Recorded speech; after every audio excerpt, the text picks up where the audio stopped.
So hello everyone, welcome to Pi Defence Academy channel. स्वागत है आप सभी का पाई डिफेंस एकेडमी चैनल पर। आई होप आप लोग सभी स्वस्थ हैं, मस्त है। काफ़ी ज़्यादा अभी वायरल डेंगू वगैरह चल रहा है। I have also suffered from this, so please be take care of your self और कॉन्सेंट्रेट कीजिए अपनी स्टडीज़ पे। एग्ज़ाम्स पास में है। सो शुरुआत करते हैं हमारे सेगमेंट की। पहला वर्ड देखिए क्या लिखा हुआ है। The word is eradicate. क्या लिखा हुआ है? इरेडिकेट। हम पहले भी इरेडिकेट वर्ड पढ़ चुके हैं। क्या मतलब था इरेडिकेट का? इरेडिकेट करना यानी हटा देना, मिटा देना किसी चीज को, रिमूव कर देना, बेसिकली टू एलिमिनेट और रिमूव। क्या मतलब होता है इरेडिकेट का? टू एलिमिनेट और रिमूव। किसी चीज को एलिमिनेट कर देना या फिर हटा देना क्या कहलाता है? इरेडिकेट कहलाता है। तो यहाँ से पहले तो सबसे पहले हमें ये याद रखना है कि ये क्या है? एक वर्ब है। क्या है? ये एक वर्ब है। सेकंड फॉर्म होती है इसकी इरेडिकेटेड, थर्ड फॉर्म होती है eradicated. Like if you want to make a sentence, जैसे we have to eradicate the social problems first। क्या लिखा है मैंने? ध्यान दीजिए, सेंटेंस है we have to eradicate the social problems first. हमको सबसे पहले क्या इरेडिकेट करनी पड़ेगी? जो सोशल प्रॉब्लम्स है, जो सोशल प्रॉब्लम्स है वो हमको सबसे पहले इरेडिकेट करनी पड़ेगी, यानी हटानी पड़ेगी, एलिमिनेट करनी पड़ेगी, रिमूव करनी पड़ेगी बेसिकली। ठीक है, सबसे पहला ऑप्शन देखो क्या लिखा हुआ है। The first option is complicate. किसी चीज को कॉम्प्लिकेट करने का क्या मतलब होता है? Don't complicate all these things. What is the meaning of complicating something? Complicate करना यानी बिगाड़ना, उस चीज को और ज्यादा खराब करना। जैसे मान लीजिए दो दोस्त आपस में झगड़ा कर रहे हैं, बहुत ज़्यादा झगड़ा बढ़ रहा है, एंड समवन फ्रॉम आउटसाइड में भी, या फिर कोई और दोस्त बोल रहा है कि you guys are complicating the issue. तुम इस इशू को या तुम इस मुद्दे को बहुत ज़्यादा कॉम्प्लिकेट कर रहे हो, यानी ख़राब कर रहे हो, बहुत ज़्यादा फंसाते जा रहे हो, बेसिकली गड़बड़ करते जा रहे हो और ज़्यादा। ठीक है, complicate is also a verb. Option B देखिए क्या लिखा हुआ है, इंडिकेट करना। What is the meaning of indicate? If you are indicating something, indicating something का मतलब होता है बेसिकली दर्शाना, हिंट देना। इंडिकेट करना यानी दर्शाना या फिर हिंट देना बेसिकली। ठीक है, इंडिकेट करने का मतलब क्या होता है? कोई हिंट देना। Please indicate me, he given me the indication, he has given me the indication. उसने मुझे इंडिकेशन दी है, उसने मुझे हिंट दी है, उसने मुझे थोड़ी हेल्प करी है बेसिकली। ठीक है, सो किसी चीज़ को इंडिकेट करना, दर्शाना, उसे थोड़ी हिंट देना बेसिकली। ठीक है, then we have option C, dedicate करना। क्या मतलब होता है भाई डेडिकेट का? यस, लास्ट वन, ये तो पता होना चाहिए हमको। किसी चीज को डेडिकेट करने का क्या मतलब है? If you are dedicating your life for the nation, what is the meaning of dedication? Dedication is the noun and dedicate is the verb here. Dedicate करना यानी बेसिकली खुद को समर्पित करना। डेडिकेट करना यानी समर्पित करना, नॉट खुद को हमेशा डेडिकेट करना। जैसे मान लीजिए कि ये सॉन्ग मैं अपने दादा के लिए डेडिकेट करती हूँ, ठीक है, यानी उनको समर्पित करती हूँ। ठीक है, then we have option D, eliminate करना। And everybody knows what is the meaning of elimination, है ना? एलिमिनेशन होता है ना, what is the meaning of elimination? Elimination हो जाएगा जैसे सेमीफाइनल में 4 ही टीम आएगी वर्ल्ड कप में, बाकी सब एलिमिनेट हट जाएगी सारी चीज़ें, है ना, सब रिमूव हो जाएंगे। सो एलिमिनेट यानी बेसिकली इरेडिकेट करना, चीज़ों को हटाना, चीज़ों को मिटाना कहलाता है इरेडिकेट या फिर एलिमिनेट। तो यहाँ पर क्लियरली हमारा आंसर हो गया ऑप्शन डी, एलिमिनेट। फटाफट से नोट कर लो, ये सेंटेंस भी साथ में नोट कर लो। क्लियर है? चलिए नेक्स्ट देखिए फिर हम। चलिए let's see the next. Next is ostentatious. क्या लिखा हुआ है? ऑस्टेंटेशियस। ऑस्टेंटेशियस का क्या मतलब होता है? What is the meaning of ostentatious? It is very ostentatious. पहले भी मैंने बताया है आपको, ऑस्टेंटेशियस हम पहले भी पढ़ चुके हैं। अगर यहाँ देखो OUS है तो यहाँ से क्लियरली पहले तो ये बताइए कि पार्ट ऑफ स्पीच में ऑस्टेंटेशियस क्या है। What is ostentatious basically? Which part? Yes, it's an adjective. Very nice. क्या है ये? एक एडजेक्टिव है, विशेषता बता रहा है।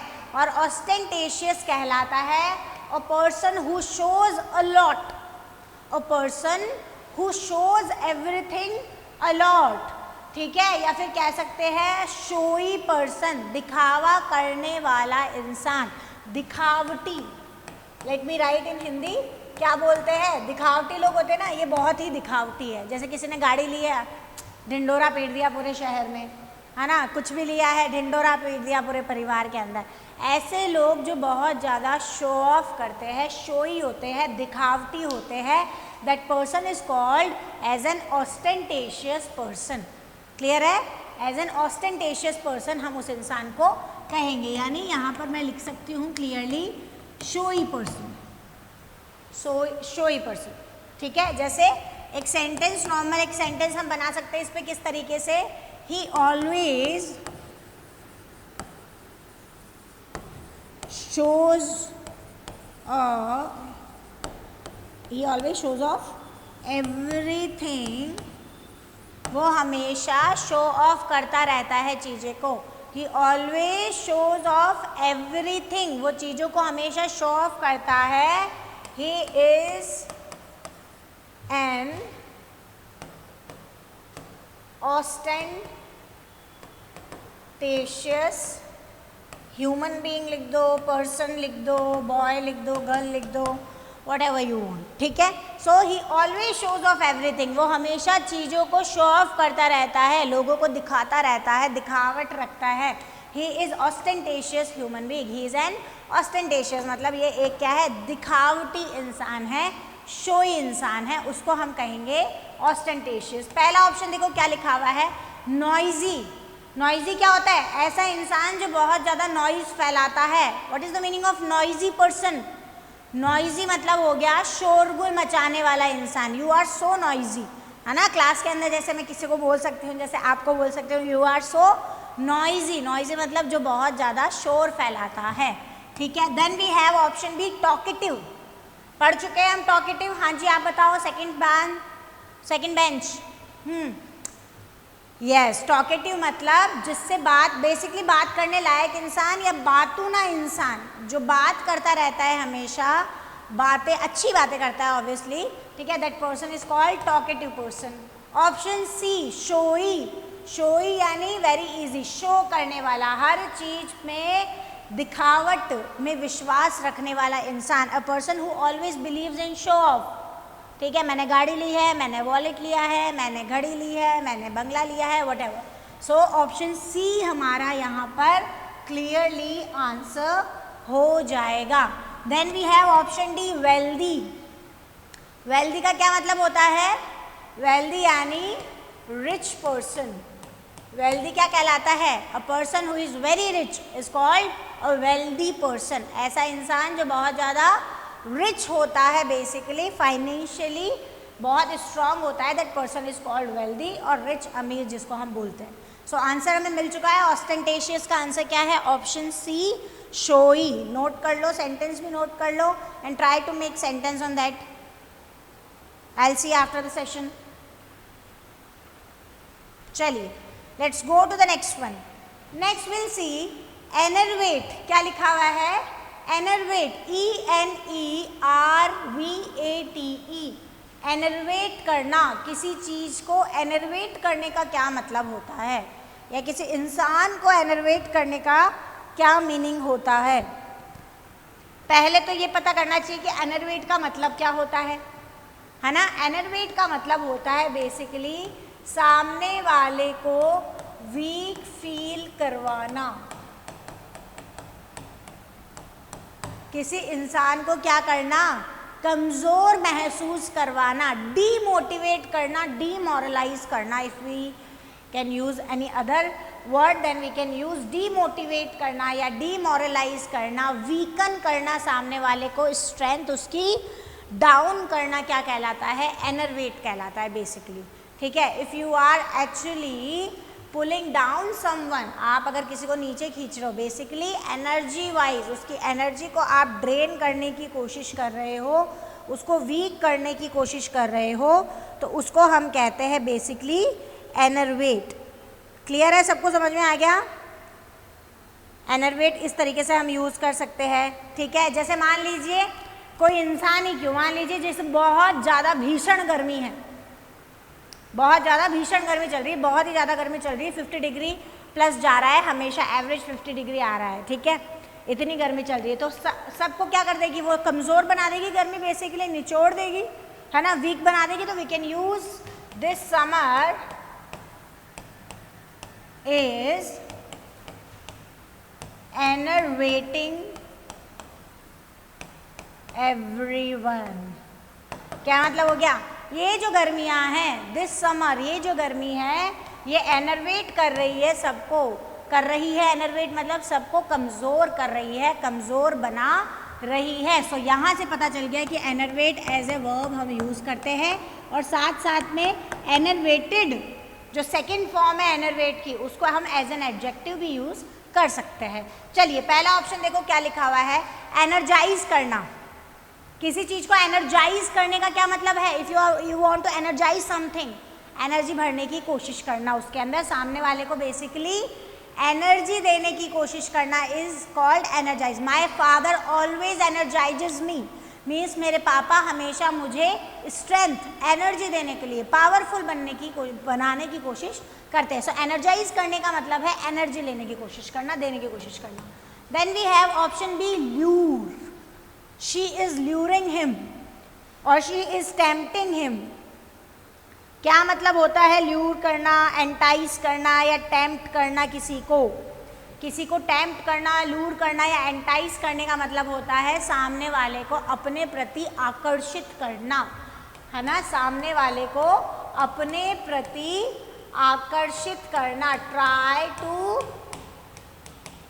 Try to make someone, what is the word we can use, try to make someone attract to you, ठीक है। सो बेसिकली सामने वाले को लूर करने की कोशिश करने का क्या मतलब है, टेम्प्ट करना, एंटाइज करने की कोशिश करना कि वो आपकी तरफ क्या हो, अट्रैक्ट हो। आप किसी भी चीज़ से पैसा दिखा के, है ना, कई लोग होते हैं ना बेसिकली जो छोटे लोग गरीबों को फंसाते हैं, they try to tempt them. जैसे if we talk about a very general example, when there is election, politicians try to lure the और tempt the और entice the public, ठीक है, innocent people, ठीक है, उनको आकर्षित करने की कोशिश करते हैं। Then we have option C, weaken। weak यानी क्या होता है, कमज़ोर, और weaken बेसिकली क्या होता है, किसी को कमज़ोर करना, किसी की स्ट्रेंथ को गिराना, डाउन करना इज कॉल्ड वीकन। और वी हैव अ वर्ड एनर्वेट का मतलब भी वही होता है। सो हमारा क्लियर आंसर यहाँ हो जाएगा option C, weaken. Then we have option D, काम। काम करना मतलब if you are Kameng someone means किसी को काम करना यानी शांत रहना, शांत करना किसी को। आंसर हमें मिल चुका है एनर्वेट का ऑप्शन सी। फटाफट से नोट कर लो सब लोग। Then let's talk about the next.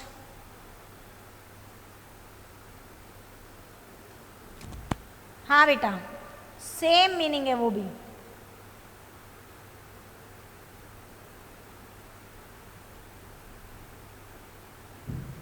ठीक है, चलिए नेक्स्ट देखते हैं। नेक्स्ट कौन सा वर्ड है, नेक्स्ट वी हैव कॉन्ट्राइट। क्या लिखा हुआ है, कॉन्ट्राइट। पहले तो नोट करो कि कॉन्ट्राइट क्या है, एक एडजेक्टिव है। What is contrite? Contrite is an adjective। और contrite हम उन लोगों के लिए यूज़ करते हैं जो kind of regretful feel करते हैं, यानी ऐसा इंसान जो पछतावा फील कर रहा है, गिल्टी फील कर रहा है अपनी की मिस्टेक पर, अपनी गलती पर, है ना, चाहे इंटेंशनली अनइंटेंशनली जो भी गलत काम किया है उसके ऊपर अगर आपको पछतावा फील हो रहा है, that means you are being contrite, you are being contrite. Contrite means आप पश्चातापी हो रहे हो, आप पश्चाताप फील कर रहे हो, आप रिग्रेट फील कर रहे हो। जैसे let me right one sentence ताकि आपको और अच्छे से समझ में आए। हाँ जी, आई heard his voice, he had an contrite tone while he was talking to me। अच्छे से समझने की कोशिश करो क्या लिखा है मैंने। I heard, not heard, sorry, heard, है ना, hear की second form. I heard his voice, मैंने उसकी आवाज़ सुनी। I heard his voice, he had an contrite tone, उसकी जो टोन थी, उसकी जो आवाज़ थी, है ना, उसकी जो टोन थी, बोलने की जो टोन थी वो बहुत ज़्यादा कॉन्ट्राइट थी। कॉन्ट्राइट थी मतलब बहुत ज़्यादा रिग्रेटफुल थी, बहुत ज़्यादा गिल्ट था उसकी आवाज़ के अंदर। while he was talking to me, जब वो मुझसे बात कर रहा था। तो इस तरीके से आप कॉन्ट्राइट का यूज कर सकते हो। Right this sentence. पहला वर्ड देखो क्या लिखा हुआ है, repentant. What is the meaning of repent? What is the meaning of repent? If you want to say I am repenting on my mistake, I am regretting on my mistake और repenting on my mistake is same. पछतावा feel करना, है ना, पछतावा feel करना is called repent और regret. और जो इंसान पछता रहा है, जैसे मान लीजिए मैंने कोई गलती कर दी और अब मैं जो हूँ बहुत ज़्यादा पछता रही हूँ उस बात पर, तो मैं क्या हूँ, एक रिपेंटेंट हो जाऊँगी वहाँ पे। ठीक है, I will be the repentant because I am repenting on my mistake और रिग्रेटिंग ऑन माई मिस्टेक। तो क्लियरली कॉन्ट्राइट भी पश्चातापी हो गया, रिपेंटेंट भी पश्चातापी हो गया, या फिर कह सकते हो रिग्रेटफुल भी क्या है, पश्चातापी। सो ऑप्शन ए हमारा क्लियर आंसर हो जाएगा। ठीक है, ऑप्शन बी देखो क्या लिखा हुआ है, शाय। शाय यानी शर्माना, शाय यानी शर्माना, very easy. Then we have option C, uncertain. Uncertain का क्या मतलब होता है भाई? कोई चीज अनसर्टन है मतलब अनिश्चित है। अगर कोई चीज अनसर्टन है मतलब क्या है, वो बहुत ही अनिश्चित है, नॉट फिक्स्ड। यहां लिख रही हूं मैं नीचे, नॉट फिक्स्ड। कैसे यूज कर सकते हो इस सेंटेंस को, सॉरी इस वर्ड को आप? ओके, मैं आपको हाँ जी सेंटेंस बना के बताती हूँ। ये हो गया, लिख लिया, चलो। आपको अनसर्टेन कहीं पे भी आप किसी भी तरीके से यूज कर सकते हैं। जैसे मान लीजिए किसी का जो टेम्पर है, टेम्पर मतलब गुस्सा, फिक्स नहीं है, उसको कभी भी गुस्सा आ जाता है। किसी को छोटी बात, बड़ी बात, कोई भी बात, सिली सी बात, सिली सा टॉपिक, किसी को बहुत अचानक से गुस्सा आ जाता है। ठीक है, कोई ऐसा पैटर्न नहीं है, मतलब किसी भी बात पे कोई फट जाता है, तो we can write that his anger और टेम्पर, उसका जो टेम्परामेंट है, तापमान है सर का, हिज एंगर और टेम्पर इज अनसर्टन, बहुत ही अनसर्टन है, फिक्स नहीं है, कभी भी आ जाता है। ठीक है, I always have uncertain plan, मेरे पास हमेशा अनसर्टन प्लान होते हैं, विच इज नॉट फिक्स, अचानक से बन जाते हैं। ठीक है, चलिए। Then we have option D, serious. Sorry, as an adjective मेरे ख्याल से सीरियस का मतलब सबको पता है।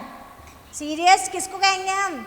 ऐसा इंसान जो बहुत ज़्यादा गंभीर रहता हो, बेसिकली बहुत ज़्यादा गंभीर रहता है ना, सीरियस रहता है, रिजर्व्ड रहता है। चलिए, क्लियर है सबको? नेक्स्ट देखो, चलो। Next we have timid. Again वही सारे वर्ड है, कई बार तो वही वर्ड आ जाते हैं जो हमने 3-3, 4-4 बार कर रखे हैं, 3-3, 4-4 बार कर रखे हैं, वही वर्ड है। तो चलिए बताइए, यस फर्स्ट रो आप। हाँ जी मैम, टिमिड का मतलब क्या होता है? डरपोक। Very nice. Timid means a person who afraid a lot, a person who afraid a lot, who fear. ठीक है, सो बेसिकली डरपोक इंसान, यानी ये एक तरीके का क्या हो गया? एडजेक्टिव हो गया। कायर इंसान डर जाता है जो छोटी मोटी कोई भी डिफिकल्ट सिचुएशन में, that person is called timid person. He is so timid और शी इज सो टिमिड, मतलब ये बहुत डरपोक है, वो बहुत डरपोक है। ऑप्शन ए देखो, कावर्डली। कावर्डली का मतलब भी क्या होता है? डरपोक ही होता है, राइट। कावर्ड मतलब क्या होता है? कायर, है ना। सो ऑप्शन ए हमारा यहाँ हमें पहले ही ऑप्शन में आंसर मिल गया है। बाकी चलो देखो यहाँ पर ऑप्शन बी क्या लिखा हुआ है? प्लकी, PLUCKY। प्लकी का क्या मीनिंग होता है? Anybody who knows that? What is the meaning of plucky? Plucky होना क्या कहलाता है? प्लकी होना, you are so plucky. Plucky means होता है ब्रेव पर्सन। प्लकी क्या होता है? नहीं, मुझे पता था कि प्लकी का मतलब आप लोग सोचोगे चूजी इंसान, है ना, जो हर चीज़ में चूजी होता है, मतलब बहुत ज़्यादा परफेक्शन होता चाहिए उसको अपनी लाइफ में। चूजी इंसान, नहीं मुझे तो यही खाना है, नहीं नहीं नहीं नहीं प्लीज़ थोड़ा सा भी दूध नहीं, नहीं नहीं इतनी सी भी चीनी नहीं, that person is called choosy. हर चीज़ को लेके चूजी, नहीं I like this colour, I don't like any other colour. So choosy इंसान होता है जो हर चीज़ों को बहुत पिक करता है, बहुत ज़्यादा सर्टेन होके, है ना। सो यहाँ पर प्लकी का क्या मतलब है? प्लकी का मतलब होता है a person who is very brave, बहादुर इंसान को कहा जाता है। Then we have option C, veteran, VETERAN। Veteran person क्या होता है? वेटरन इंसान होता है a person who is very very experienced. हम बोलते हैं ना वेटरन है, वेटरन स्टार। जैसे अब जैसे वेटरन कोई ज़रूरी नहीं है कि दैट पर्सन हु डाइड, अगर कोई मर गया है तो उसी को हम वेटरन कह सकते हैं ना। तो बेसिकली मरे हुए इंसान हो जो जिन्होंने बहुत ज़्यादा लेजेंडरी काम किया हो, जैसे let's talk about, we can say, किसकी बात करें हम? किशोर कुमार की बात कर लेते हैं, ठीक है। किशोर कुमार ने बहुत अच्छा काम किया है फिल्म इंडस्ट्री के अंदर, तो ही वॉज वेटरन, बहुत एक्सपीरियंस थे वो। और अभी अगर हम बात करें रीसेंट टाइम की, ठीक है, जैसे आशा भोसले जी की बात कर लेते हैं तो उन्होंने भी बहुत अच्छे गाने गाए। अलका याग्निक की बात कर लेते हैं तो उन्होंने भी बहुत अच्छे सॉन्ग्स गाए। तो they are veteran, they are veteran means they are very experienced in their particular field. उनके फील्ड या उनके एरिया में जो उनकी स्किल है उसके अंदर वो बहुत ज़्यादा, कोई इंसान एक्सपीरियंस है, बड़ा है, एक्सपीरियंस है, बोथ। वेटरन ज़्यादातर जो इंसान बहुत ज़्यादा बड़ा हो जाता है तभी उसको एक्सपीरियंस आता है, जब बहुत काम कर लेता है कोई इंसान किसी पर्टिकुलर एरिया के अंदर, that person is called veteran और एक्सपीरियंस्ड पर्सन, ठीक है। It's also an adjective. Then we have option D, fearful. Fearful का क्या मतलब होता है? फियरफुल का मतलब भी क्या होता है? बेसिकली डरावना, ठीक है। सो आंसर हमें मिल चुका है, कावर्ड आंसर हो जाएगा ऑप्शन ए। बाकी चलिए देखते हैं next. Next we have tutelage. क्या लिखा हुआ है? Tutelage, TUTELAGE। ट्यूटलेज, ट्यूटलेज का मतलब क्या होता है? उससे पहले हम ये जानते हैं कि ट्यूटलेज क्या है? एक नाउन है। क्या है? एक संज्ञा है, नाउन है। और ट्यूटलेज का मीनिंग होता है बेसिकली गाइडेंस, कह सकते हैं गाइडेंस, और we can say protection, guardianship,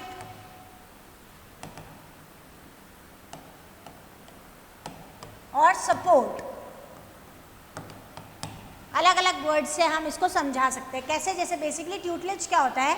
tutelage होता है एक टाइप का प्रोटेक्शन, ठीक है, एक टाइप की गार्जियनशिप को हम बोलते हैं ट्यूटलेज। जैसे मान लीजिए, ठीक है, when you go to any other city, when you go move to any other city for your study or career or something else, ठीक है। जैसे मान लो कि आप पढ़ाई के लिए दूसरी सिटी में जा रहे हो, वहाँ पर आपकी बुआ का घर है या दादी का घर है या जिसका भी घर है, बेसिकली वो आपके गार्जियन है कॉलेज में। उन्होंने आपकी एक तरीके से तुम्हारी गार्जियनशिप ले रखी है, यानी वो आपको एक ट्यूटलेज प्रोवाइड करवा रहे हैं या एक प्रोटेक्शन प्रोवाइड करवा रहे हैं। दैट पर्टिकुलर बच्चे को वो एक प्रोटेक्शन दे रहे हैं, ट्यूटलेज दे रहे हैं, गार्जियनशिप दे रहे हैं, उसको हम बोलते हैं ट्यूटलेज, ठीक है। पहला ऑप्शन देखो क्या लिखा हुआ है? परफेक्शन। परफेक्शन क्या कहलाता है? Everybody knows that. What is the meaning of perfection? Perfection यानी नाउन है, TION देख लो, परफेक्शन यानी वो इंसान जो काम बिल्कुल ढंग से करता है। देन वी हैव डिजेक्शन, डिजेक्ट होना क्या कहलाता है? What is the meaning of reject? Reject और डिजेक्ट हाँ सेम ही साउंड कर रहे हैं। क्या मतलब है डिजेक्शन का? डिजेक्शन कहलाता है जिसे हम कहते हैं होपलेस होना, जिसको हम हिंदी में कहते हैं अवसाद में होना, जब आपको कोई भी उम्मीद नहीं होती है। ठीक है, जैसे मैं एक सेंटेंस लिखती हूँ ताकि आपको अच्छे से समझ में आए। ठीक है, ही अटेम्प्टेड दिस एग्जाम, यहाँ से मैं इसको हटा रही हूँ, ऊपर लिख रही हूँ ना, यहाँ लिख रही हूँ मैं होपलेस।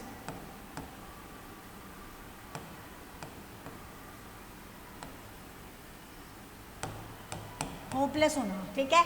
तो यहाँ पर मैंने लिखा he attempted this exam several times but now he is in a dejection mode or mood, whatever you want to write। ठीक है, समझने की कोशिश करो। he attempted this exam several times, उसने इस एग्जाम को बहुत बार अटेम्प्ट किया है। but now he is in a dejection mode, अब वो कौन से मोड में है? डिजेक्शन मतलब होपलेस मोड में चला गया है। अब उसको इस एग्जाम से या इस एग्जाम में पास होने की कोई उम्मीद नहीं है। तो इस तरीके से हम यूज़ करते हैं। ठीक है, then we have option C rejection, rejection यानी रिजेक्ट हो जाना, everybody knows that. And the last one is option D protection. So tutelage का आंसर क्या होगा? प्रोटेक्शन, संरक्षा। संरक्षण इज कॉल्ड ट्यूटलेज और प्रोटेक्शन बेसिकली। क्लियर है, समझ में आ गया? पहले ये नोट कर लो, फिर मैं उस पर भी लिखवाती हूँ, don't worry.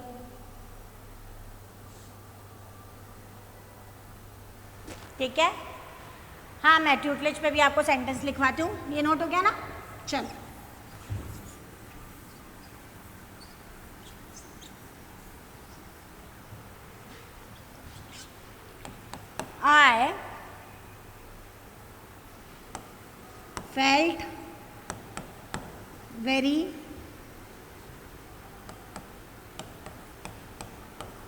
I felt very proud because I was in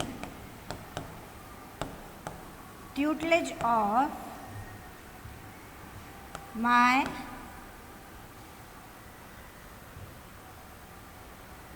और सॉरी ये इस तरीके से लिखो, I was in tutelage of a very experienced actor.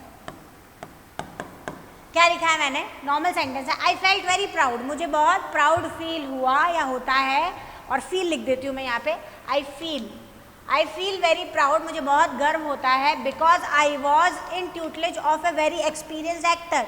मैं जो था एक ट्यूटलेज यानी किसके प्रोटेक्शन में था, किसकी संरक्षा में था, किससे सारी चीज़ें सीख रहा था, of a very experienced actor, कोई बहुत एक्सपीरियंस एक्टर है, उनके संरक्षण में मैं रहा हूँ। तो इस तरीके से आप इसको यूज़ कर सकते हो। यहाँ पे स्पेलिंग LAGE, ठीक है, ट्यूटलेज। सो आंसर हो गया ऑप्शन डी प्रोटेक्शन। फटाफट से नोट करो, then will go to the next one.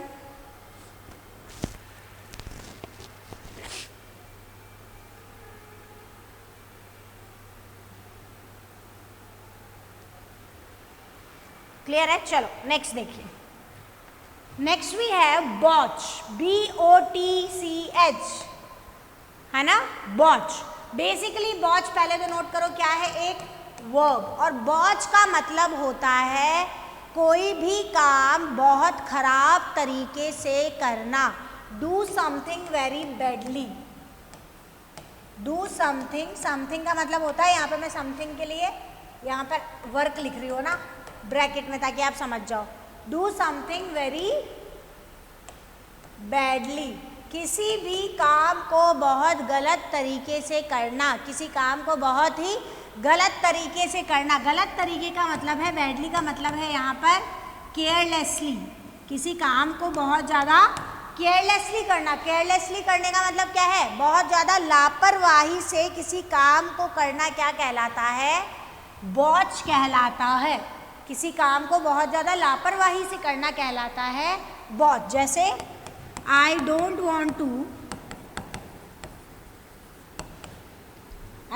want to give you this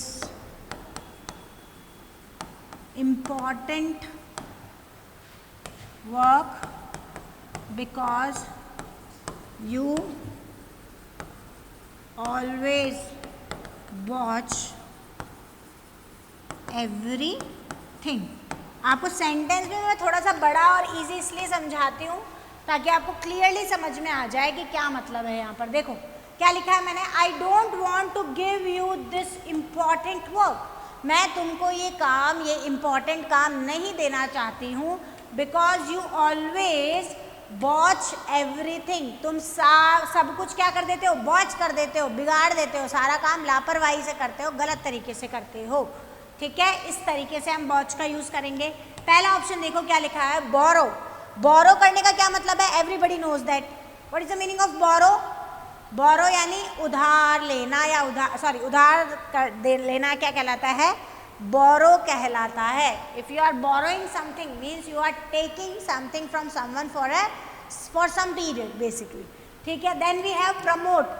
promote करना यानी किसी चीज़ का प्रचार प्रसार करना, स्प्रेड करना। जैसे मूवी स्टार्स होते हैं ना, प्रमोट करने के लिए आते हैं, है ना। वर्ल्ड कप में आपने देखा होगा कि बहुत सारे मूवी स्टार्स जो है वो अपनी फिल्म्स को प्रमोट करने के लिए कमेंट्री सेक्शन में आके थोड़ी देर कमेंट्री करके जाते हैं।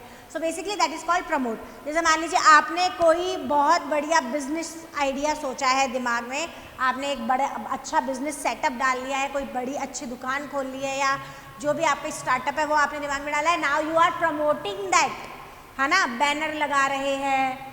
ठीक है, सो बेसिकली आप अपने आप को प्रमोट कर रहे हो, प्रचार प्रसार कर रहे हो अपनी चीज़ों का। Then we have option C, collect करना। कलेक्ट करने का मतलब सबको पता है ना, क्या मतलब होता है कलेक्ट करना, यानी इकट्ठा करना। कलेक्ट करना यानी इकट्ठा करना, इसको हम बोलते हैं कलेक्ट करना। Then the last one, last is bungle. क्या मतलब होता है बंगल का?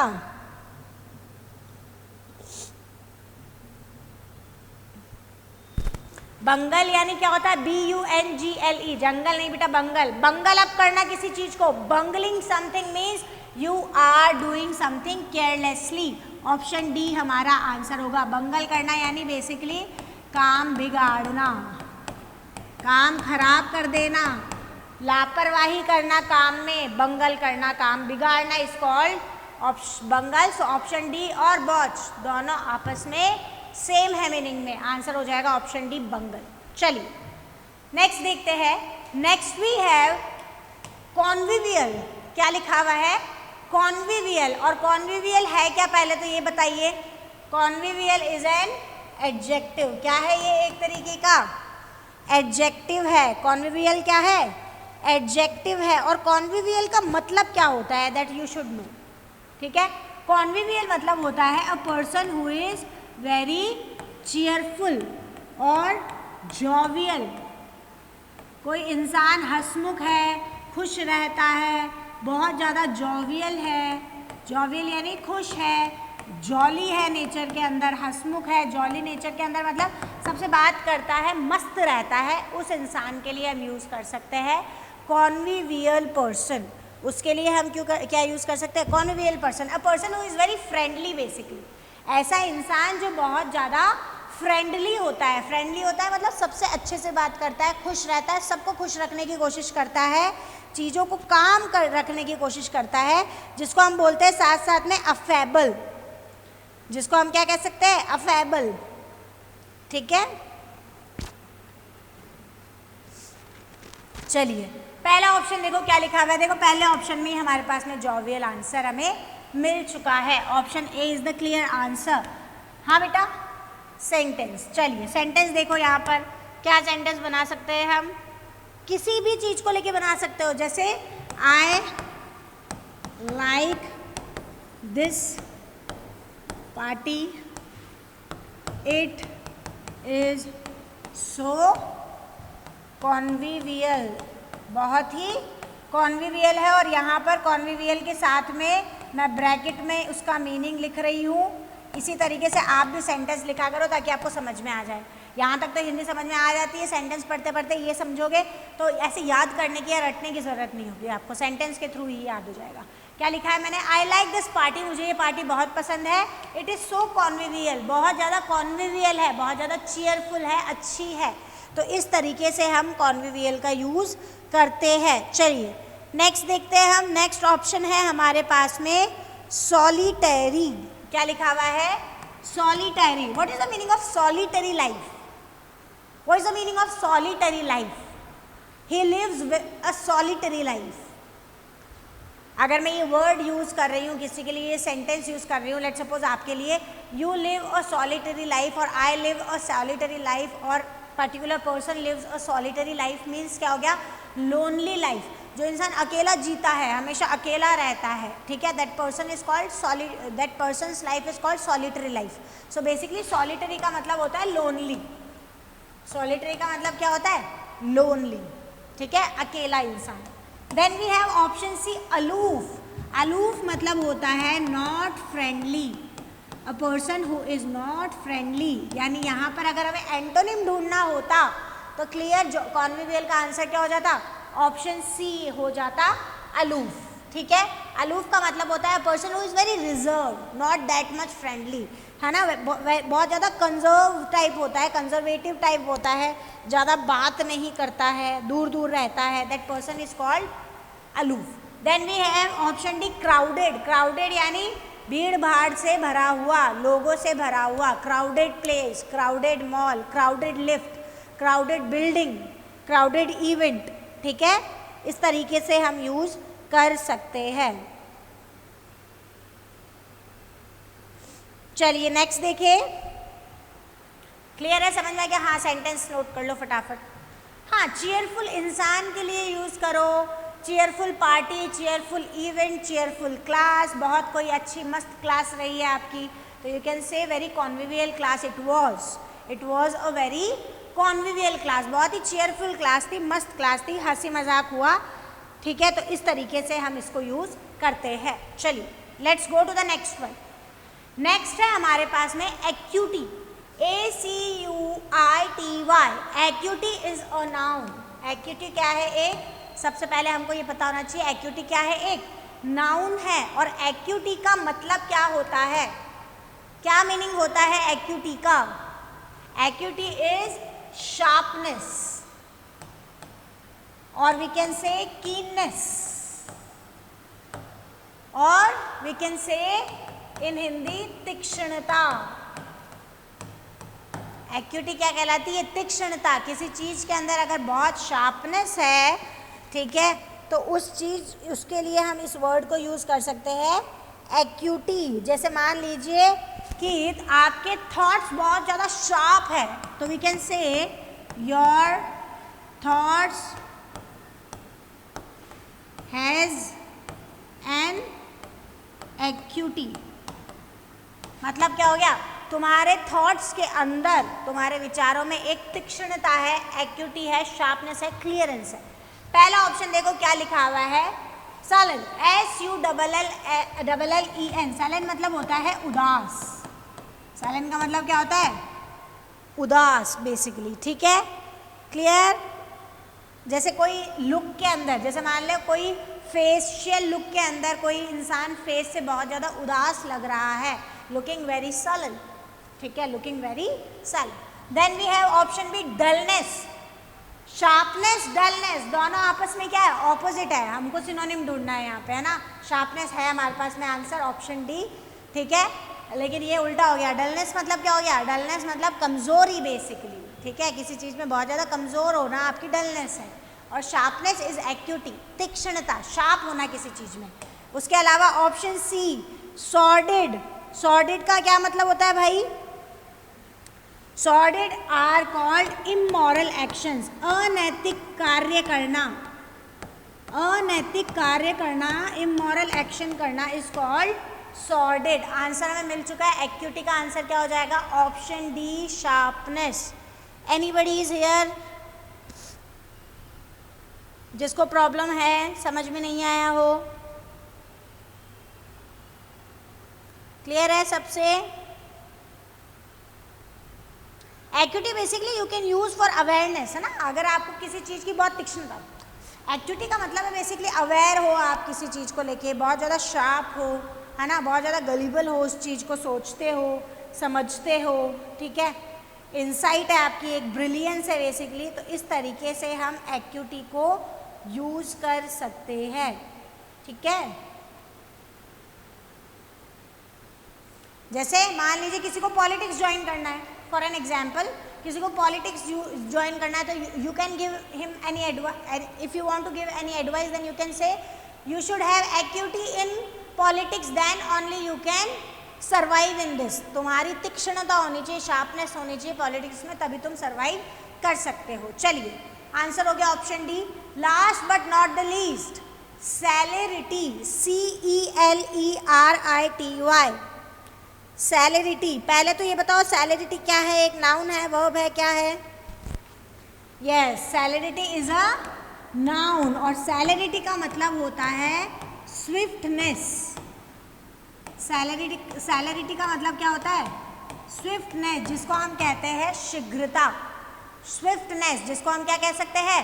शीघ्रता बेसिकली, ठीक है, दैट इज कॉल्ड सेलेरिटी, स्विफ्टनेस और शीघ्रता। Option A insincerity. देखो स्विफ्टनेस मतलब शीघ्रता इन द सेंस किसी चीज को बहुत जल्दी से कर लेना, ठीक है। इनसिंसियरिटी का मतलब सबको पता ही है, इनसिंसियर होना मतलब बेसिकली बदतमीज होना, इज कॉल्ड इनसिंसियर होना, ठीक है, बदतमीजी कहला सकते हैं insincerity. Then we have quickness, quickness यानी तीव्रता, शीघ्रता किसी चीज की, स्विफ्टनेस, शीघ्रता के साथ में तीव्रता लिख देती हूँ हिंदी में, ये भी नोट कर लेना आप, समझ में आए, ठीक है, तीव्रता, शीघ्रता। क्विकनेस हमारा आंसर हो जाएगा, clear. Option C illusion, illusion का मतलब क्या होता है? भ्रम। इल्यूजन मतलब आंखों का धोखा, भ्रम, नजर का धोखा is called illusion. And then we have option D innocence. Innocence is decentness, किसी का भोलापन बेसिकली क्या कहलाती है? उसकी इनोसेंस कहलाती है। आई लाइक योर इनोसेंस, मुझे तुम्हारा भोलापन बहुत पसंद है, ठीक है। दिल का कोई अगर साफ इंसान है तो इनोसेंस झलकती है उसके अंदर एक तरीके की, है ना, that is called innocent person. उस पर्सन को हम कहते हैं innocent person, he is very innocent और she is very innocent. Clear है? आंसर समझ में आ गया? Any doubt? कोई मीनिंग, कोई वर्ड नहीं समझ में आया हो आपको? हाँ जी, क्लियर है? चलिए जी, ठीक है, हाँ जी, आप यूज़ कर सकते हो, आप यूज़ सेलेरिटी को करो ना किसी भी स्विफ्टनेस के लिए, शार्पनेस के लिए, है ना, तीव्रता से कोई काम किया गया है उसके लिए। जैसे मान लीजिए कि कोई इवेंट होने वाला है, आपके इस कमरे में ही होने वाला है, ठीक है, और 2 घंटे बाद ही होने वाला है, और कमरा बहुत ज़्यादा गंदा है ना, कोई पार्टी होने वाली है या कोई आने वाले हैं लोग, व्हाटएवर यू वांट, तो आप क्या यूज़ कर सकते हो? सेलेरिटी वहाँ यूज़ कर सकते हो ना। We need celerity to do this task, to rock this event, ठीक है, हमें शीघ्रता चाहिए, तीव्रता चाहिए, स्विफ्टनेस चाहिए काम के अंदर, ताकि हम ये टास्क पूरा कर पाए। तो इस तरीके से आप इसको यूज़ कर सकते हो। क्लियर? आई होप आपको भी क्लियर हो गए हैं सारे words. If you guys have any doubt please comment in the comment box. Do like the video and subscribe our channel Pai defence academy. Thank you so much.